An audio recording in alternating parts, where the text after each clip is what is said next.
ओ मोहम्मद सल्लल्लाहु ताला अलैहि वसल्लम, ओ मोहम्मद कैसे हैं इस আমি তসরি করছি না, বাস একটু যতটা বোঝার বুঝে নেবেন।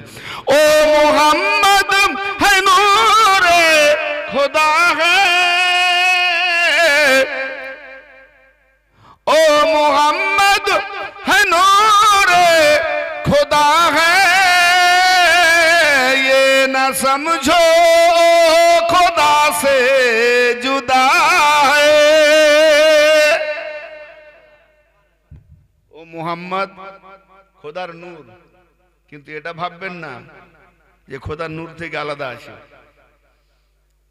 মোহাম্মদ খোদার নূর, আবার আলাদাও নয়। কি সাংঘাতিক ব্যাপার! খোদা নূরে খোদা, খোদার নূর থেকে মোহাম্মদ, আবার আলাদাও নয়। তাহলে মোহাম্মদ আল্লাহও নয়, আবার আলাদাও নয়। ফাইসালা ফাইসালা কি হবে? মোল্লা দিবে না মওলা দেবে? মওলা দেবে। মওলা দিতে গেলে মিম লাগে, মিম লাগে, আর সব মিমের মধ্যে দিয়ে হয়েছে। মোহাম্মদ মওলা, मोहम्मद नूरे खुदा है फिर भी खुदा से जुदा नहीं। मतलब আমি তাওহীদের উপরে একটু বুঝাতে চাইছি। কুল, আল্লাহ নিজেকে এক প্রমাণ করবে। আল্লাহ পাক নিজেকে প্রমাণ দেওয়ার জন্য নিজেকে এক, একক, দুই নয়, শিরক নয়, আমার সঙ্গে কারো মিশল হতে পারে না, আমার সঙ্গে কারো কিয়াস হতে পারে না। বাস এইটা প্রমাণ করার জন্য আল্লাহ তো নিজেই বলতে পারতেন, কেন আল্লাহ থেকে বড় ক্ষমতাবান, বড় বলনেওয়ালা কেউ আছে? তো আল্লাহ পাক নিজের প্রমাণ দেবেন, নিজে না বলে ওসিলা গ্রহণ করলেন কেন? মানে আল্লাহরও ওসিলা লাগে। আরে কায়নাত বানাবে তো আল্লাহ বানাবে, হে নবী আপনাকে না বানালে কায়নাতই বানাতাম না, তার মানে কায়নাত বেনেছে নবীর ওসিলাতে।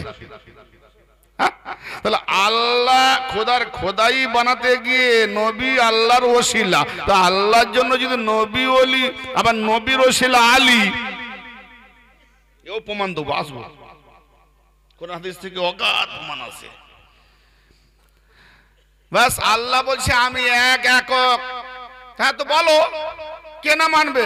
কিন্তু না, আমি বলবো নি, তুমি বলো। কাকে? নবীকে বলছে, তুমি বলো। কি বলছে? কুল কুল কুল, হে নবী আপনি বলে দিন। জোরে বলেন, হে নবী আপনি বলে দিন, কুল আপনি বলে দিন কি?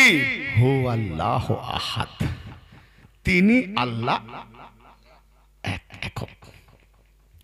তাহলে নিজেকে এক, একক দেখাবার জন্য ওসিলা কাকে নিল আল্লাহ? নবী মুহাম্মদকে। নবী মুহাম্মদকে ওসিলা নিল যে বলে দাও আমি এক, একক। মুহাম্মাদের শত্রুতার কম নাই, দুশ্মনের কম নাই, ফের আল্লাহ তাকে ওসিলা বানিয়ে বলাচ্ছে। হ্যাঁ, কি আফসোস!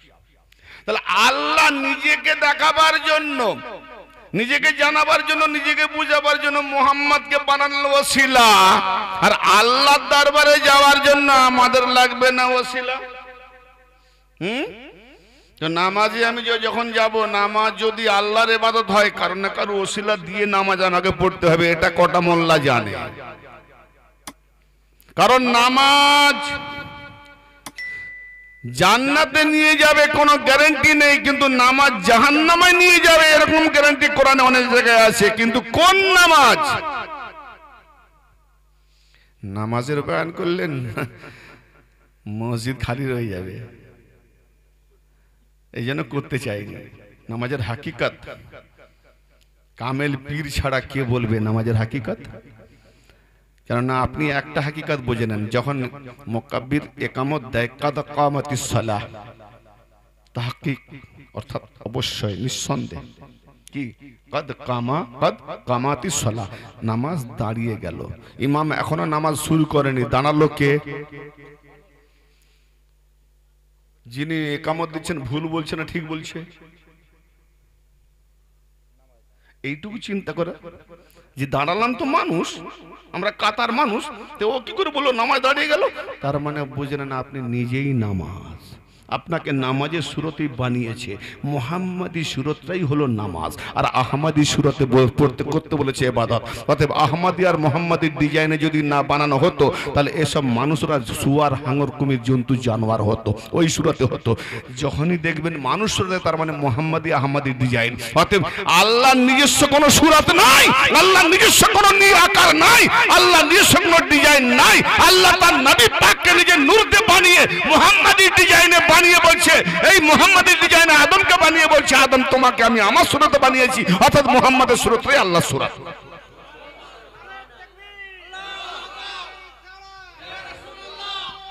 ইয়া আলী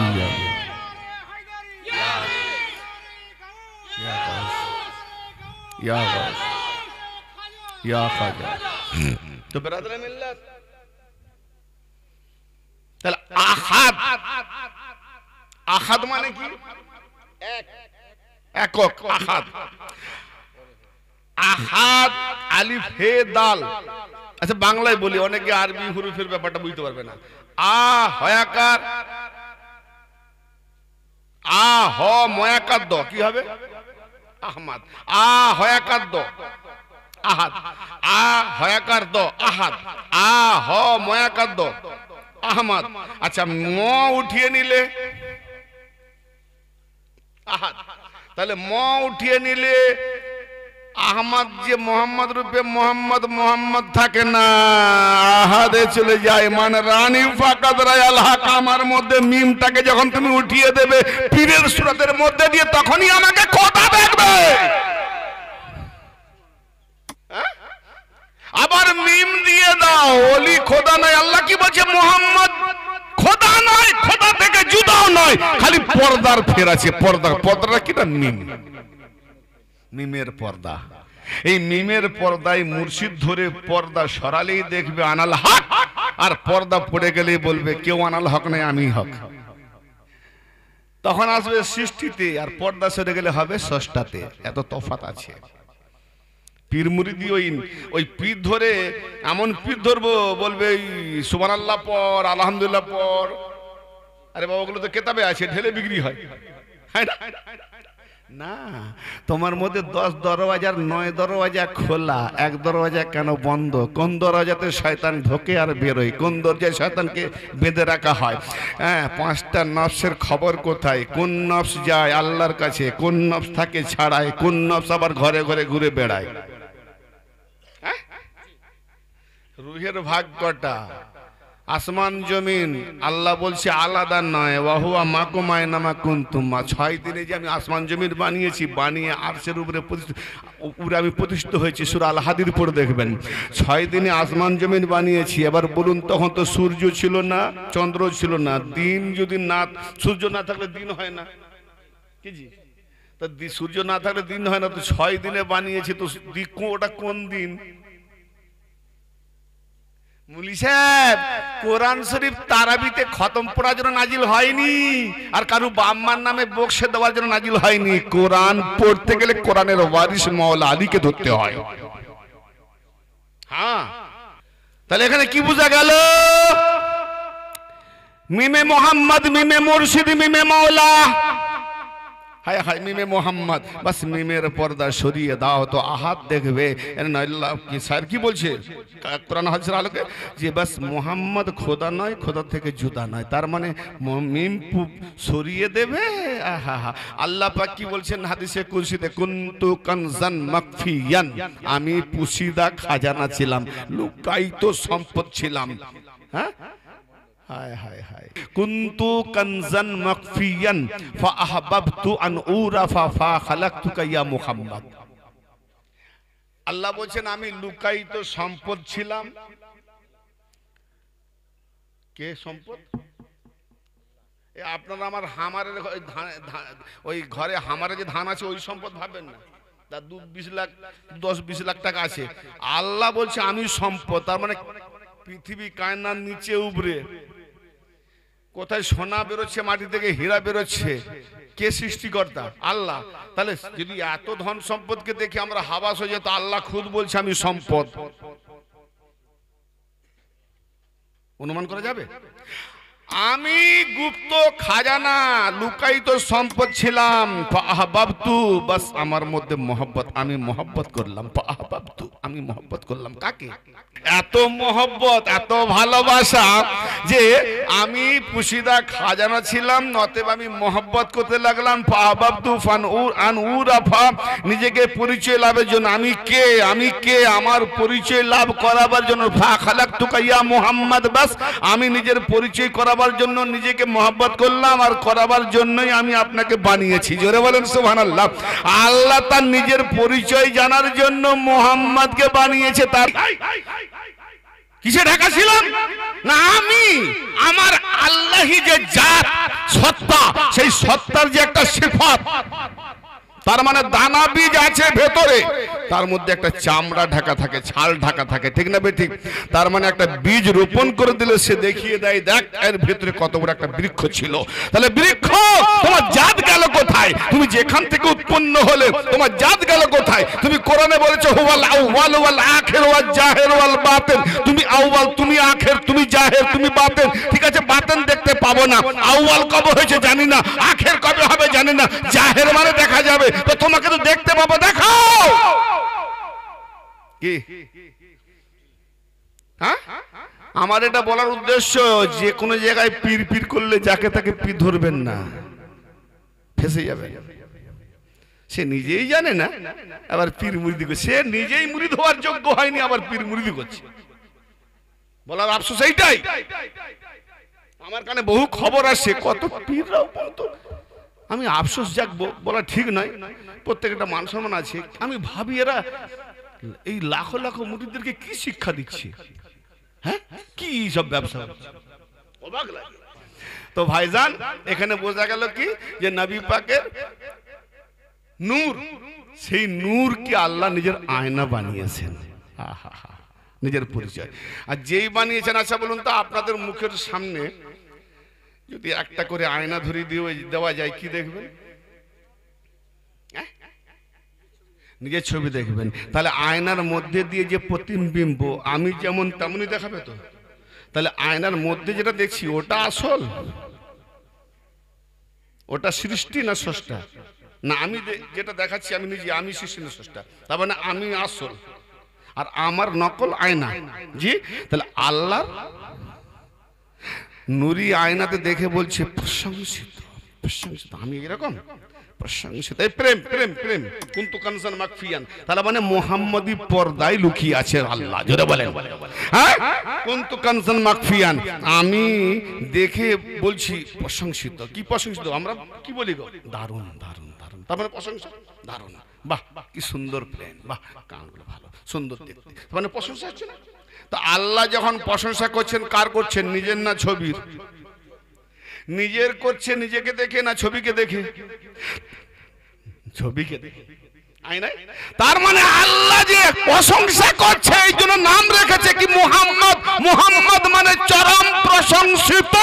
তাহলে আল্লাহর প্রশংসা বন্ধ হয়ে যাবে, মুহাম্মদের প্রশংসা বন্ধ হবে না। না, বুঝাতে পারলাম না, বুঝাতে পারলাম না, উড়ে চলে গেল। আরে কিয়ামত হয়ে যাবে, সব ফানা হয়ে যাবে, কে করবে আল্লাহর প্রশংসা? কিয়ামত যখন হবে সব মিটে যাবে, প্রশংসা করার লোক থাকবে? কেউ থাকবে? আল্লাহ মিটবে? তা আল্লাহ যদি না মিটে, আল্লাহ তো প্রশংসা করবে মুহাম্মদের। তার মানে বোঝা গেল আল্লাহর প্রশংসা বন্ধ হয়ে যাবে একদিন, কিন্তু মুহাম্মদের প্রশংসা বন্ধ হবে না। তাই মুহাম্মদ আল্লাহ পাকের ছবি, প্রতিচ্ছবি। জোরে বলেন। এইগুলো যদি আমরা ডাইরেক্ট বলে যাই, ফতোয়া পড়ে যাবে, কিন্তু মানতেকের ব্যাপার আছে না? হ্যাঁ, ফতোয়া পড়ে যাবে। নবীকে একটু আগে বললেন, আমি যেটা বললাম কি, যে আমার পরিচয়টা দেওয়ার জন্য আপনি বলুন কি না, কুল, আপনি বলুন। হ্যাঁ, আল্লাহ যে এক আহাদ একক, তার নিজের পরিচয় দেওয়ার জন্য নবীকে বললেন না আমি ডাইরেক্ট বলছি না আমার বান্দাদেরকে, আমি তোমাকে দিয়ে বলাচ্ছি আমি কে। আবার যখন আল্লাহকে আমরা মেনে নিয়েছি মুহাম্মাদের মাধ্যম দিয়ে, মুহাম্মাদকে ওসিলা করে সেই আল্লাহকে যখন আমরা এক মেনে নিয়েছি, ঈমান এনেছি, এবং মুহাম্মাদের দ্বারাই যখন আমরা আল্লাহ রাসূলুল্লাহ কিয়ামত ফেরেশতা সব মেনে নিয়েছি, তাই আমরা ঈমানদার হয়েছি। আর ঈমানদার হওয়ার জন্য আল্লাহ পাক এবার মুহাম্মাদকে বলেনি বলো, এবার কি বলছে ডাইরেক্ট তুমি শোনো। আল্লাহ বলছে আমাদেরকে কি, ইয়া আইয়ুহাল্লাযীনা, ইয়া হরফে নিদা, আইয়ু মানে হরফে নিদা, মানে ইয়া মানে আহ্বান করা, ও হে, ইয়া দূরের জন্য একটু দূরে আছে, ও হে, আইয়ু সামনে, হে মানে ডাকা হচ্ছে। তো আল্লাহ ঈমানদার দিগকে দূর থেকে এবং সামনে থেকে যারা যারা ঈমানদার তাদেরকে বলছে ইয়া আইয়ুহাল্লাযীনা আমানু, ও হে যারা ঈমানদার, ঈমান এনেছো, ইত্তাকুল্লাহ, আল্লাহর তাকওয়া ইখতিয়ার করো, আল্লাহর তাকওয়া ইখতিয়ার করো। ও ভাইজান, আল্লাহর তাকওয়া ইখতিয়ার করতে গেলে ইমামের দরকার হয় না, বে ইমামে হবে। ইমাম ছাড়া আল্লাহর তাকওয়া হবে না। এই একটা আয়াতের উপরে আমি একটু তাকওয়াটা বলে দিই, নাহলে রয়ে গেলে আবার রয়ে যাবে। হে ঈমানদারেরা, যারা ঈমানদার, তাহলে ঈমানদারদের পরিচয় যারা তাকওয়া ইখতিয়ার করেছে, মুত্তাকি হয়েছে, পরেশগার হয়েছে, সচেতন হয়েছে, সংযত হয়েছে, সংযমী হয়েছে, জি ভালো মন্দ বুঝেছে, হক বাতিল বুঝেছে, একে বলা হয় তাকওয়া। জি, তো তাকওয়া হতে গেলে তাকওয়া নিজে নিজে হওয়া যায় না। কেন না, কোরআন পাকে আছে একবারে দ্বিতীয় সূরার শুরুর দিকে কি, আলিফ লাম মিম, আলিফ লাম মিম যালিকাল কিতাবুল লা রাইবা ফি, ওই কিতাবের মধ্যে কোনো সন্দেহ নাই। তাহলে ভালো, কোনো সন্দেহ নাই, আল্লাহর নাজিলকৃত কিতাব মেনে নিয়েছি, কোনো সন্দেহ নাই। আমিও সন্দেহ করছি না, ঈমানদাররা সন্দেহ করছে না, কিন্তু সন্দেহ নাই বলে লাভটা কি না, হুদাল্লিল মুত্তাকিন, যাতে কোনো সন্দেহ নাই সেই কিতাবই হলো মুত্তাকিনদের জন্য হেদায়েতকারী। জোরে বলেন। তাহলে কোরআন কিতাব হলো আমাদের হেদায়েতকারী। ও ভাইজান, সারাদিন মাঠে কাজ কাম করেছি, ধান বেঁধেছি, ধান কেটেছি, ধান বহন করেছি, ধান পাঠিয়েছি, খুব পরিশ্রম হয়েছে। নামাজ তো আমার কাজা হয়নি, ফজরের নামাজ রাত বড় সারাদিন মেহনত করেছি। ঘুমিয়ে গেলে ফজরের আজানে ঘুম ভাঙবে কিনা, তাই কোরআনকে পাশে রেখে দিই। কারণ আল্লাহ যখন বলছে হুদাল্লিল মুত্তাকিন, এই কোরআন হলো মুত্তাকিনদের হেদায়েতকারী। তাহলে কোরআনকে ভাই হেদায়েত করার জন্য তো যুগে যুগে নবীকে পাঠিয়েছে, রাসূলকে পাঠিয়েছে, ওলিদের পাঠিয়েছে আল্লাহ, ঠিক না বেঠিক? তাহলে কোরআনও এসেছে, তাহলে কোরআনকে পাঠিয়েছে, তাহলে কোরআনকে মাথা গড়ায় রেখে দেবো, বালিশের পাশে রেখে দেবো, রেখে বলবো রে কোরআন, আল্লাহ তোকে পাঠিয়েছে, তুই তো হেদায়েতকারী, তাই আমি যদি ঘুমিয়ে রয়ে যাই, মুয়াজ্জিন যখন আজান দেবে তুই আমাকে তুলে দিস, উঠিয়ে দিস। কথা বুঝতে পারছেন? ঘুমিয়ে গেলাম কেন, আল্লাহর উপরে আমার ঈমান আছে, কোরআনের উপরে আমার ঈমান আছে, অতএব ঈমান আছে বলে আমি 100% কোনো সন্দেহ না করে ঘুমিয়ে গেলাম। এমন ঘুমিয়ে গেলাম ভাইরে ভাই, সারাদিনের পরিশ্রম, ঘুম ঘুম ঘুম, এমন নাক ডেকে ঘুমালাম, কখন আজান হলো জানি না, কখন জামাত হলো জানি না, সূর্য উঠে গেল, তাপ বাড়লো, তাপ বেড়ে ঘুম ভেঙে গেল, চেঁচামেচি বাইরে, আরে কি হ্যাঁ 8টা হয়ে গেল। ওরে কোরআন, বলি আল্লাহ তুমি তো কোরআনের উপরে ঈমান রাখ। কথা বুঝতে পারছেন আমার? হ্যাঁ না, বুঝে আসেন? কঠিন হচ্ছে নাকি? কঠিন হচ্ছে ভাই, পিছনে ভাই কঠিন হচ্ছে। যদি আমি প্রশ্ন করি, ওরে আল্লাহ তুমি নবীকে পাঠিয়েছো, নবী পাকের উপরে কোরআন নাজিল করেছো, কোরআনের উপরে ঈমান রেখেছি, তোর উপরে ঈমান রেখেছি, তোমার নবীর উপরে ঈমান রেখেছি, যা দিয়েছো উসুল সব ঈমান রেখেছি, তাহলে ঈমান রেখেছি বলেই তো কোরআনকে বলেছি। কেন, কোরআন তো বলছে হুদাল্লিল মুত্তাকিন, মুত্তাকিনদের হেদায়েতকারী, তো আমাকে পথ দেখাবে এই কোরআন। তো কোরআনই তো যেখানকার কোরআন সেখানে পড়ে আসে, ও আমাকে না ঠেলেছে, না জেগেছে, না উঠিয়েছে, আমি ঘুমিয়ে রয়ে গেলাম। তাহলে এখন আল্লাহ দোষ কার? তোমরা যা কোরআন পাঠিয়েছো, কোরআন তো ওঠাইনি, এখন কোরআনের দোষ না আমার দোষ? অন্যায় কার?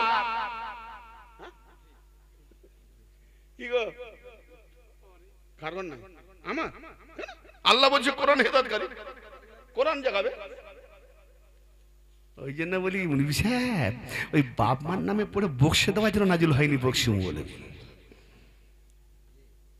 দোকান চলে গেছে, এখন ঝাঁপ পড়বে, কোরআন নিয়ে ব্যবসা শুরু করেছে, বক্সে দাও, তার ভিতরে খতম করতে দাও, এই জন্য নাজিল হয়েছে। আফসোস আমার নবী বলেছেন সারা জীবন, কারণ যখন সিফিন যুদ্ধে আলী থেকে 12,000 খারেজেরা বেরিয়ে যায়, খারেজেরা মওলা আলীকে দোষ দিয়েছে আমরা আল্লাহ পাকের কোরআন ছাড়া কোনো ফয়সালা চাই না। অপর পক্ষ সিফিনের যুদ্ধে বল্লামের ডগায় কোরআন ঝুলে নিয়েছে, যখন দেখছি এবার হেরে যাব, উপায় নেই, খালি হয়ে যাবে, চালাকি করে কোরআন বল্লামের ডগায় উপরে উঠিয়ে বলছি আমরা যুদ্ধ চাই না, কোরআন মোতাবেক ফয়সালা চাই। কারণ অপর পক্ষ বিরোধী পক্ষ জানতো যে এই কোরআনকে নিয়ে যদি একবার এলান করে দিয়ে দেওয়া যায় আমার দল থেকে ভাঙবে না, আলীর দল থেকে ভেঙে যাবে। বাস্তবে তাই হলো, এই হলো রাজনীতি। বাস্তবে তাই হলো, আলীর দল থেকে 12,000 বেরিয়ে গেল, তালোয়ারকে মিয়ানে ঢুকিয়ে বলছে আমরা যুদ্ধ করব না। বলে কেন না, কোরআন যখন সিলিন্ডার, কোরআন যখন দাঁড় করে দিয়েছে, কোরআন মোতাবেক ফয়সালা হবে, অতএব কোরআন মোতাবেক ফয়সালা আমরা মানবো, আর আমরা কাউকে মানি না, আল্লাহর কোরআন যা বলবে সেটাই আমরা মানবো। তখন আমি মুক্তাসার বলছি, মওলা আলী তখন কোরআনকে নিয়ে বলছি এই কোরআন ফয়সালা কর না, এই কোরআন, এই কোরআন ফেলা দিচ্ছে কোরআনকে, এই কোরআন, এই কোরআন, এই কোরআন ফয়সালা কর, ফয়সালা কর।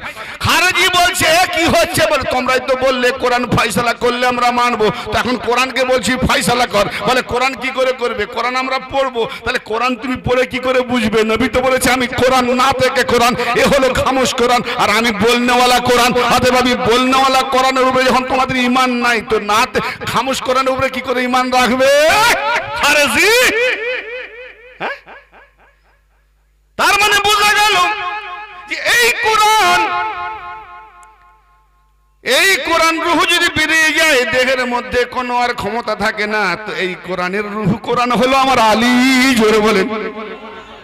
তো যে কোরআনে, যে কোরআন পড়নেওয়ালা মৌলবী, তাফসীর করা মৌলবী, তার রূহ যদি না থাকে, আর আলী যদি না থাকে, সে তো মুসলমানই নয়, মুসলমানই নয়। তাই নবী মুস্তাফা সাল্লাল্লাহু তাআলা আলাইহি ওয়া সাল্লামের একটি হাদিস দেখতে পাই, আল মুজামুস সাগীর মুস্তাদিক আল সাহিহাইন, ইমাম তাবরানী থেকে, হাকিম নিসাপুরি থেকে, আরো বিভিন্ন মুহাদ্দিসরা হাদিস উল্লেখ করেছেন। এই হাদিস পাকটি ইবনে মাসউদেও পাওয়া যায়, খারজামিতেও পাওয়া যায়, বিভিন্ন মুহাদ্দিসরা হাদিস উল্লেখ করে গেছেন। এই হাদিসটি কি?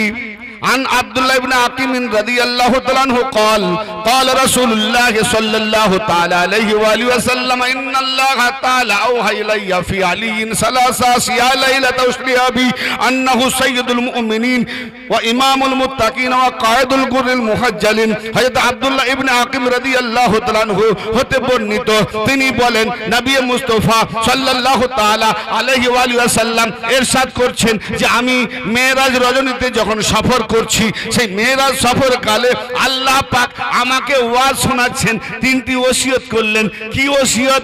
তিনটি ওসিয়ত হচ্ছে আলীর সম্পর্কে ওসিয়ত। জোরে বলেন। তিনটি ওসিয়ত আলীর সম্পর্কে। নবীকে ডেকেছেন মেরাজে, আল্লাহ নবীকে ডেকেছেন। ও ভাই আমার দিকে দেখেন, আমার দিকে দেখেন, আমার দিকে দেখেন, হ্যাঁ আমি বলছি কথা। নবীকে ডেকেছেন মেরাজে আল্লাহ।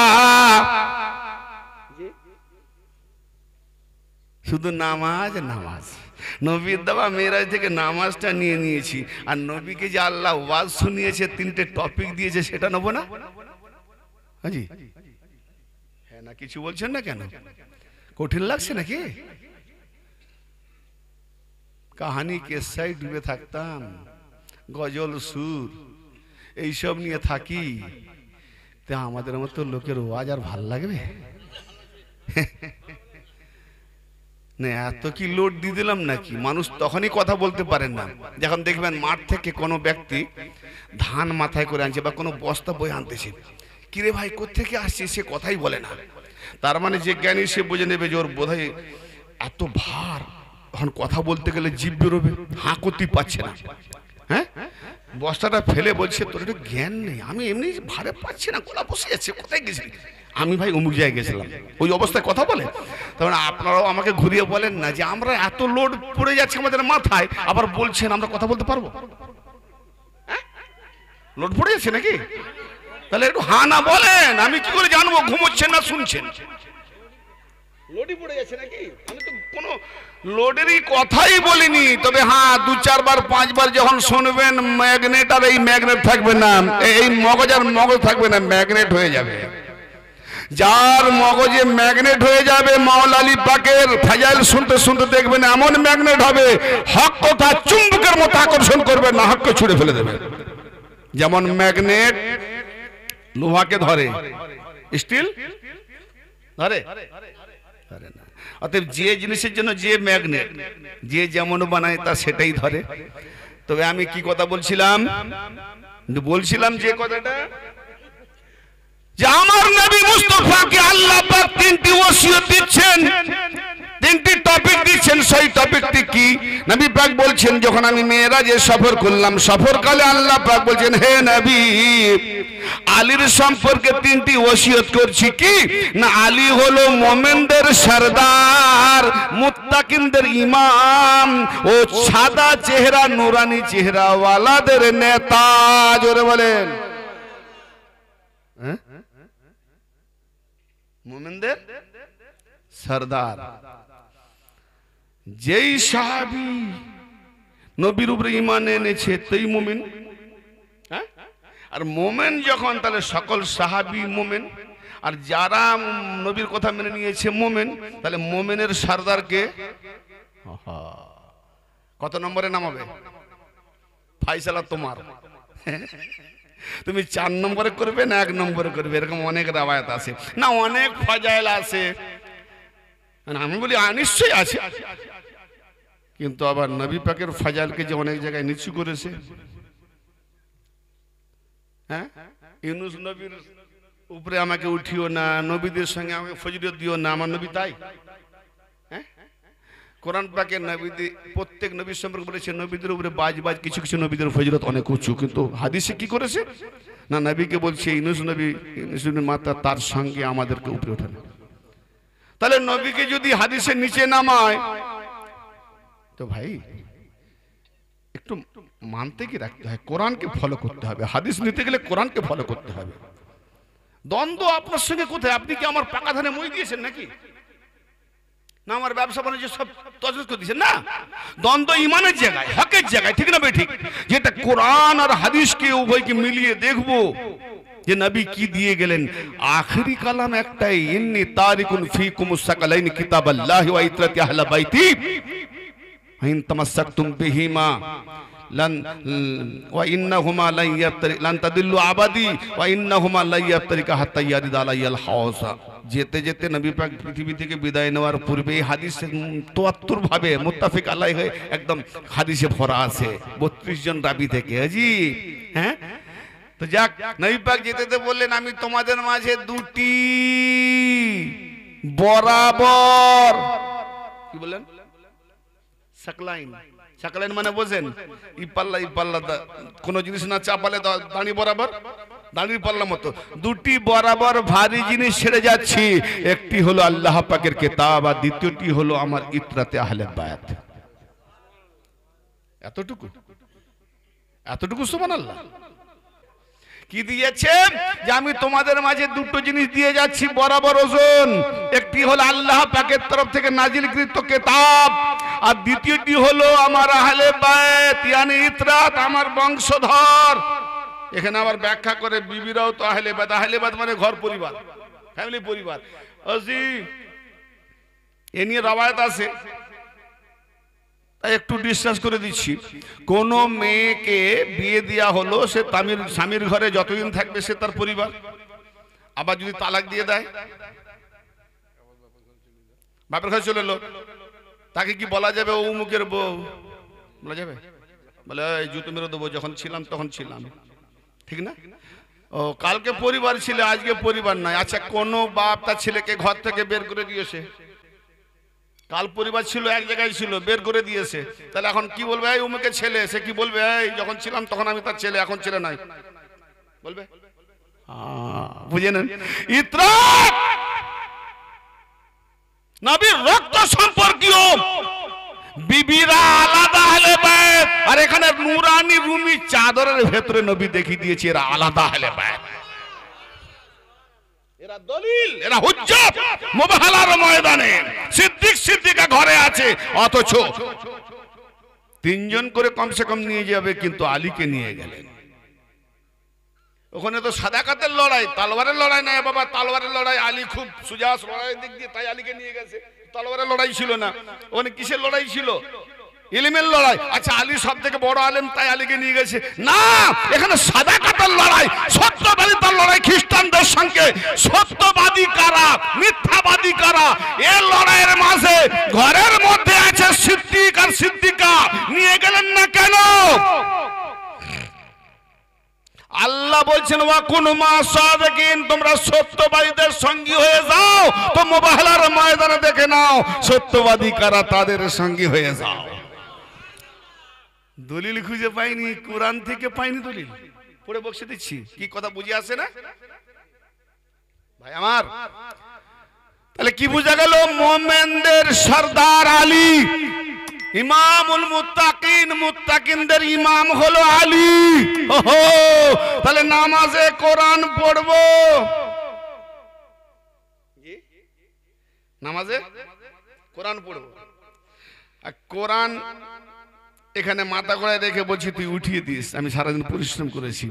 কোরআন বলছি আমার কিছু কাজ নাই, আমি যার গোলাম সেই ইমাম হলো আলী। জোরে বলেন।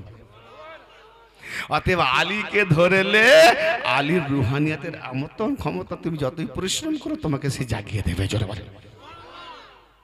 এই জন্য ওয়ারিস দরকার। সম্পত্তির দাম বেশি না যে সম্পত্তির মালিক তার দাম বেশি? হ্যাঁ, মালিকের দাম বেশি। কেন? মালিক না থাকলে সম্পত্তি যেই সেই নিয়ে নেবে। অতএব আহলে বায়াত হচ্ছে আল্লাহ পাকের ইলমের ওয়ারিস, আর ইলম হচ্ছে সম্পত্তি। ঠিক না বেটি? অতএব আগে মালিককে ধরি, মালিককে ধরলে, ওয়ারিসকে ধরলে সম্পদ পেয়ে যাব। ঠিক না বেটি? ভাই আর থেকে আর আমি ডিসকাস করতে পারবো না বেশি ভেঙে। ঠিক? তাহলে ঈমান কোথায়? ঈমান বাঁচাতে গেলে কোথায়? আচ্ছা, এবার বোঝা গেল তাহলে মুত্তাকিনদের ইমাম কে? আলী। ওয়া কায়েদুল গুররিল মুহাজ্জালিন, নূরানি চেহারাওয়ালা। কিয়ামত পর্যন্ত হাসানি হোসানি, হোসানি আছে, যত ওলি আসবে, মুমিন আসবে, নূরানি চেহারাওয়ালা, তাদের নেতা হলো আলী। জোরে বলেন সুবহানাল্লাহ। কি তাহলে নেতা আলী, ইমাম আলী, সর্দার আলী, ফের ভি আমি নেতা সর্দার খুঁজছি? হ্যাঁ, সিরাতে মুস্তাকিম দেখিয়ে দিয়েছে, তবুও খুঁজবো না? ভাই বড্ড ভুল হচ্ছে কোথাও। দলীয় মনোভাব আমি নিয়ে যাই, দলীয় মনোভাব যে নেবে সে গুমরা হবে, আর যদি নিরপেক্ষ মনোভাব নিই কোন হাদিসের আলোকে, তাহলে গুমরা হবে না। ঠিক না?